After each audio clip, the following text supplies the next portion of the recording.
આવનાર 31 ડિસેમ્બરના રોજ જે નવવર્ષની ઉજવણી થનાર છે એને લઈને રાજકોટ શહેર પોલીસ દ્વારા તમામ તૈયારીઓ પૂર્ણ કરી લેવામાં આવેલ છે અને રાજકોટ શહેર એસઓજી દ્વારા એક એફએસએલની મદદની સાથે એક એનડીપીએસનો કન્ટેન્ટ કોઈ માણસે કન્ઝ્યુમ કર્યો છે કે કેમ આ ચેક કરવા માટે એક નવી કિટ એમની પાસે આવેલી છે. એના મારફતે જે એનડીપીએસનો કન્ટેન્ટનો કન્ઝ્યુમર્સ છે એને ચેક કરવામાં આવશે અને આ સિવાય તમામને પોલીસ સ્ટેશન સ્તરે બ્રેથ એનાલાઇઝર આપી દેવામાં આવ્યા છે અને આના આધારે કોઈએ ડ્રિંક એન્ડ ડ્રાઈવ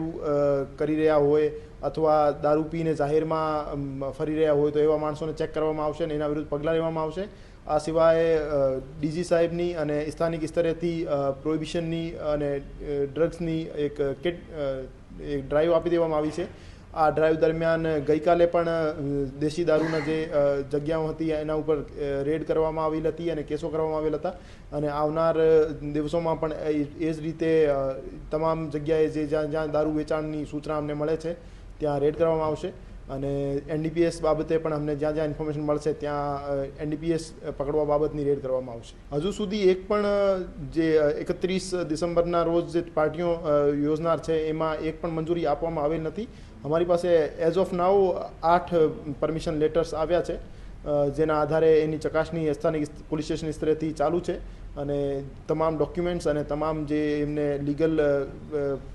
કાગજાત એમના હોવા જોઈએ એ ચેક કર્યા પછી એમને પરમિશન આપવામાં આવશે. આ તમામ આયોજકોને પોતાની સિક્યોરિટી એજન્સી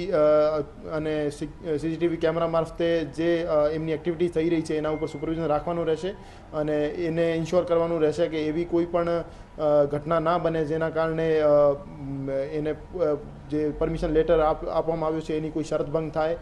અને આની સાથે સાથે કોઈ પણ ડ્રગ્સના અથવા દારૂના કેસીસ એની પાર્ટીમાં ના બને એની જવાબદારી પણ આયોજકની નક્કી કરવામાં આવશે અને આ સિવાય વગર પરમિશન વગર મંજૂરી કોઈ પણ પાર્ટીનું આયોજન ના થાય એ બાબતે પણ હું તમામને માહિતગાર કરવા માગું. પોતાની સ્તરે ખાનગી ફાર્મ હાઉસમાં કોઈ પાર્ટી કરે તો એનાથી પોલીસને કોઈ વાંધો નથી, પણ એમાં પ્રોહિબિશન ડ્રગ્સ અથવા કોઈ પણ અવૈધ ગતિવિધિ ચાલશે તો એના ઉપર પોલીસના દરોડા પાડવામાં આવશે અને એના વિરુદ્ધ કાયદાકીય કાર્યવાહી કરવામાં આવશે.